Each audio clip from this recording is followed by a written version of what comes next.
सभी शिव भक्तों को मेरा प्यार भरा नमस्कार और हर हर महादेव। आज हम आपको एक ऐसी घटना के बारे में बताने जा रहे हैं जिसमें स्वयं महादेव अपने एक भक्त की रक्षा करने के लिए दौड़े चले आए। आप भी बोल पड़ेंगे हर हर महादेव जब आपको पता लगेगा कि कैसे भोलेनाथ ने अपने भक्त को मौत के कुएं से बाहर निकाला और कैसे उसके सभी दुखों को हर लिया। ये घटना राजस्थान के एक छोटे से गांव बेलवाड़ी की है, जहां पर रवि नाम का एक शिव भक्त रहता था। उसकी एक बेटी थी जो तकरीबन 7 साल की थी, मगर उसकी बेटी को एक गंभीर बीमारी ने जकड़ रखा था। इस बीमारी को केवल बड़े ऑपरेशन से ठीक किया जा सकता था, लेकिन उसके लिए 2 लाख रुपए की जरूरत थी और इतने पैसे उसके पास नहीं थे। रवि एक स्टंटमैन था और वो मौत के कुएं में मोटरसाइकिल चलाने का काम करता था। जैसे तैसे करके वो अपनी बच्ची और खुद का पेट पाल पाता था। जब उसे अपनी बेटी की बीमारी के बारे में पता लगा था तो उस समय वो बहुत डर गया था। उसे चिंता हुई कि कहीं उसकी पत्नी की तरह उसकी बेटी भी उसे छोड़कर इस दुनिया से न चली जाए। इस दुनिया में केवल उसकी बेटी ही उसके जीने का सहारा थी।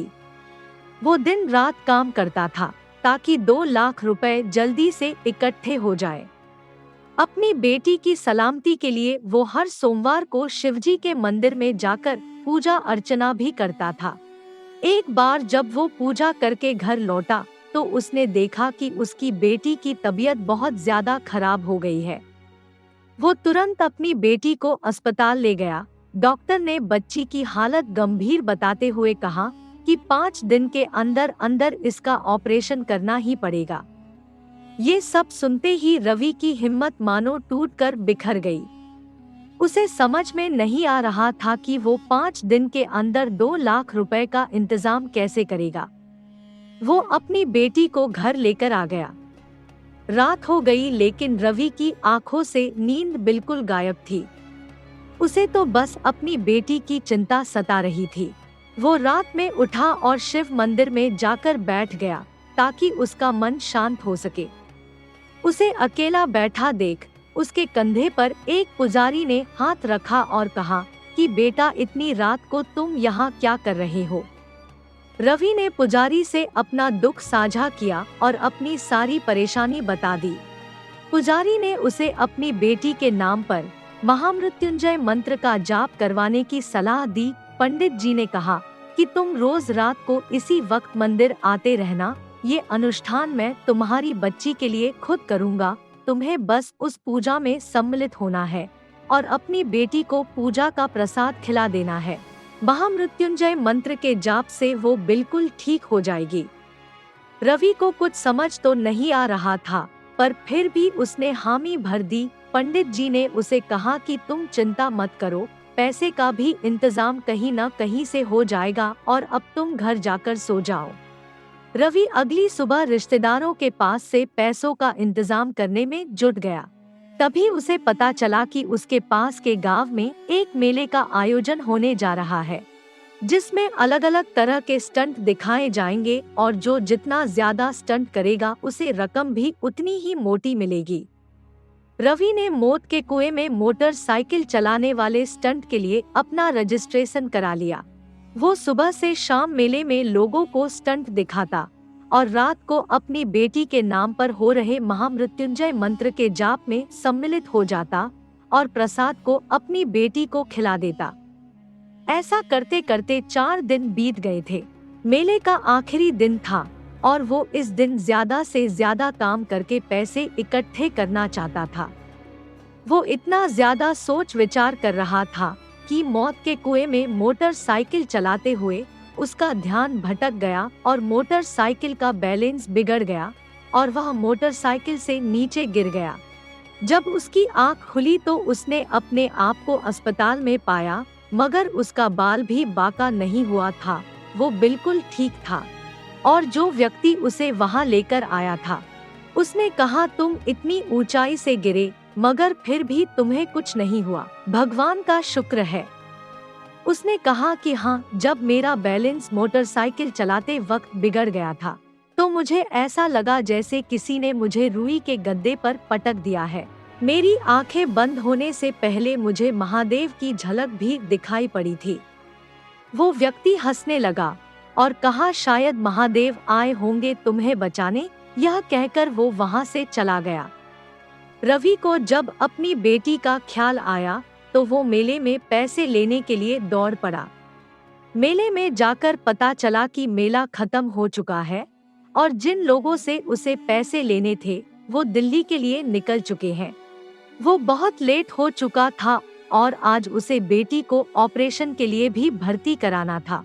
उसे बहुत दुख हुआ कि इतने मुश्किल काम से कमाया हुआ पैसा अब दिल्ली जाकर लाना पड़ेगा। उसने मन ही मन ठान लिया कि डॉक्टर से पैसों के लिए कुछ दिन की मोहलत ले लूंगा। वो बेटी को अस्पताल में ले गया। उसने पैसे जमा कराने के लिए डॉक्टर के पैर पकड़ लिए। डॉक्टर ने उसे 2 दिन का समय दे दिया, लेकिन जब डॉक्टर ने उसकी बेटी की जांच की तो उसके होश उड़ गए। डॉक्टर ने रवि को बताया कि मैंने 30 साल में पहली बार देखा है और ये किसी चमत्कार से कम नहीं है। डॉक्टर ने बताया कि उनकी बेटी को जो बीमारी थी वो पूरी तरह से ठीक हो चुकी है और अब उन्हें कोई भी ऑपरेशन कराने की जरूरत नहीं है। डॉक्टर ने कहा कि मुझे नहीं पता इन 5 दिनों में ऐसा क्या हुआ कि अब ऑपरेशन की भी कोई जरूरत नहीं है। ये सब सुनकर रवि समझ गया कि ये सब महामृत्युंजय मंत्र के पाठ के कारण हुआ था। वो रात को उसी मंदिर में पुजारी से मिलने गया तो उसने देखा कि मंदिर तो बंद है।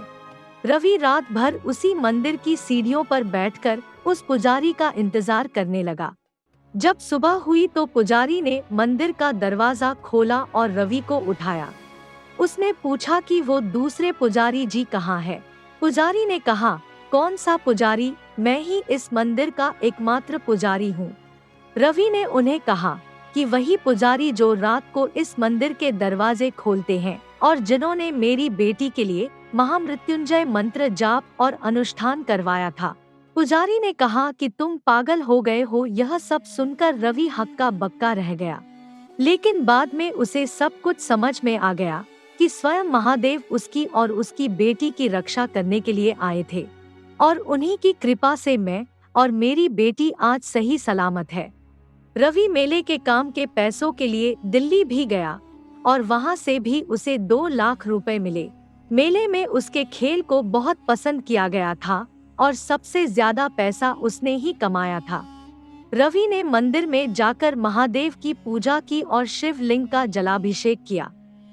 आज के समय में रवि और उसकी बेटी बहुत सुखी है और दोनों भगवान भोलेनाथ के सच्चे भक्त बन चुके हैं। आप कमेंट बॉक्स में जरूर बताइएगा कि इस घटना के बारे में आपके क्या विचार हैं। वीडियो को लाइक करना और चैनल को सब्सक्राइब करना ना भूलें। मैं जल्द ही ऐसी ही एक अविश्वसनीय और अकल्पनीय घटना को लेकर आऊंगी। तब तक के लिए आप सभी को हर हर महादेव और नमस्कार।